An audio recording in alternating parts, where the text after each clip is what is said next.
The U.S. has traditionally viewed the South Pacific as territory within its control, and allies such as Australia and New Zealand have long had a big influence on the region. While they might have taken things for granted, in 2019, the Solomon Islands and Kiribati broke their ties with Taiwan and established diplomatic relations with China. So far, 11 Pacific Island countries have signed the Memorandum of Understanding on the Belt and Road Initiatives. The recent unrest in the Solomon Islands is an example of China's influence over the Pacific Island countries, and it's time that the U.S. and its allies wake up. Hello, welcome to my show. I'm Lei. The Pacific Island countries are the main transportation hubs in the middle of the Pacific. They are strategically important for both the United States and China. Rich Hare, a professor at the University of Tasmania, explained in an interview with VOA or Voice of America that China could completely shift the entire strategic landscape of the West with a strong tie to just one of these Pacific Island countries. Beijing knows this very well. It calls the Pacific Island countries small islands in a big ocean, meaning that they don't require a lot of resources to tackle but can have a huge impact. For example, Kiribati has only 120,000 residents, but controls a large economic zone, covering more than 3.5 million square kilometers of the Pacific. After re-establishing diplomatic ties with China, it has allowed China to upgrade an airstrip on one of its remote islands, Canton Island, which is located less than 3,000 kilometers southwest of Hawaii. The airstrip was formerly a military base during World War II and is now rarely used. Beijing denied military use and said that the investment is to improve transportation links and bolster tourism. But the island only has about 24 residents. It would be interesting to ask Beijing how it would bolster tourism. In 2019, just days after the Solomon Islands severed ties with Taipei in favor of Beijing, an agreement was revealed that a Chinese state-owned conglomerate, China Sam Group, would lease the entire island of Tulagi and its surrounding area for 75 years.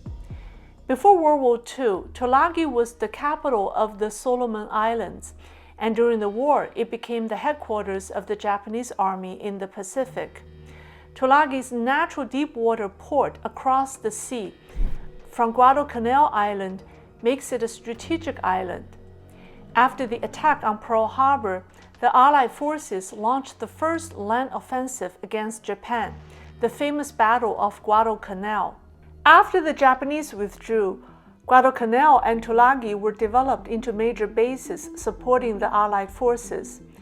The leasing of Tulagi to the Chinese shocked local residents, as well as the Western world. Eventually, the Solomon Islands Attorney General deemed the lease illegal, and the project stopped. These two island projects were announced not long after both countries made the diplomatic switch from Taiwan to China in 2019.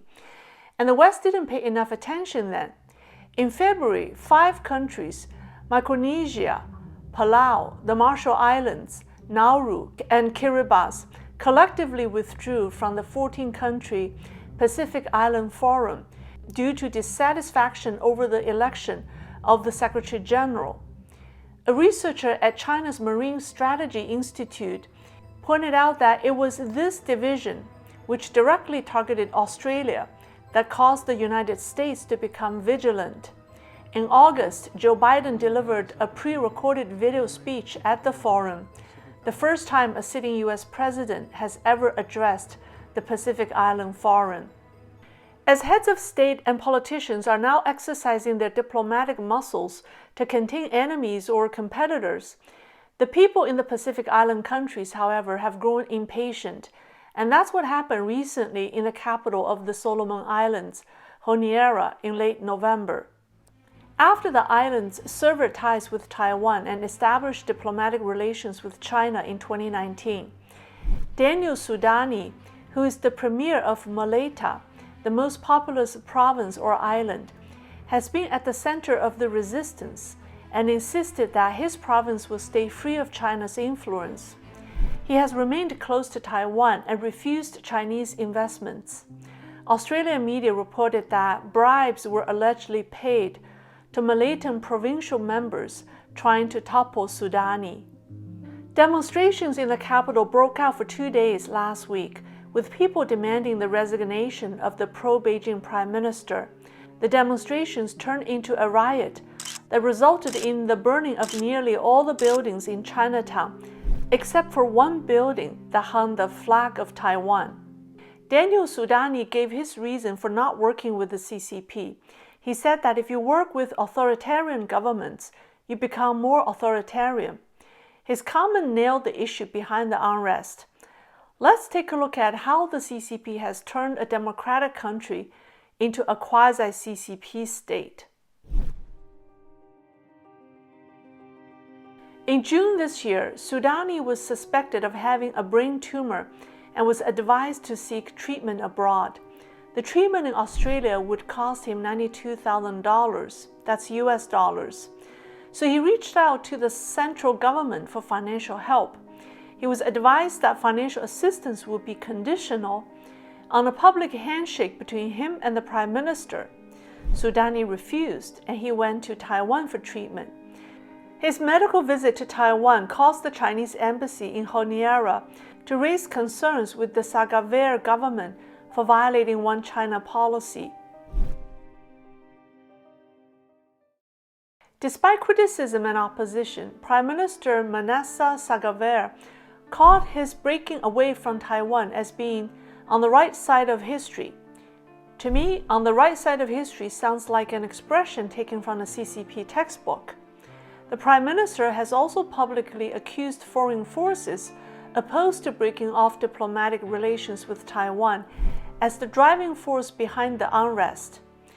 Well, blaming outside interference for domestic unrest is typical CCP rhetoric that we repeatedly hear from the CCP mouthpiece. In 2020, the U.S. Agency for International Aid Development granted $25 million for the Peace Corps and the Sustainable Forestry Project in Malaysia. The Solomon Islands government later said that the U.S. aid should be approved by the central government first. It asked Malaysia province to respect the proper processes and stop politicizing foreign aid. Another example was when Malaysia solicited humanitarian aid from Taiwan during the pandemic. Part of the medical supplies was intercepted by the central government. The Washington Post reported that, according to a letter leaked to local press, the country's attorney general accused Malaysia in soliciting help from Taiwan of violating sedation laws and is considering charges. In February 2020, 5 months after the Solomon Islands switched its diplomatic allegiance to China, leaked documents show that its finance minister was in discussion about a $100 billion loan from a Chinese businessman. Australia's ABC got a copy of the letters between Finance Minister Harry Kuma and a Chinese businessman named Terry Wong. According to Wong's offer letter, the loan's duration would be 20 years, but subject to negotiation. The interest rate would be determined. Where the $100 billion would come from is not clear. Wong indicated that he heads a consortium of consultants, agents, and fund managers, and is the exclusive authorized broker for the loan. The money would be deposited into Solomon Islands Central Bank once the finance minister and the prime minister sign a letter of guarantee. Now, the Solomon Islands GDP is a little over $1 billion. The $100 billion loan is 77 times the national GDP. One former governor of the Solomon Islands Central Bank said, "That is a classic case for entering into a debt trap." Peter Kenny-Lauria Jr., an opposition member of the parliament, called it a scam and said that the idea of a $100 billion loan is a fantasy. By the way, the Chinese businessman demanded an 11% brokerage fee, which is $11 billion. That's 10 times the country's GDP. The Solomon Islands are just one example of the consequences of collaborating with the Chinese Communist Party. Over the years, we've seen how alliances with the CCP have corrupted people and corroded the moral fabric of societies, And that's the biggest price we pay, in addition to economic risks and national security threats. We should tell the rioters that Chinese people don't equate to the CCP, and they too are the victims of the Chinese Communist regime. You know what? The building that remained standing during the riot may start a trend. More people in the island country may hand the Taiwanese flag now to be safe. And that will be a truly dreadful scene for the CCP. I made 2 videos on China and Africa. The topics are in the news now. You can check them out. Thank you for watching, and I'll see you next time.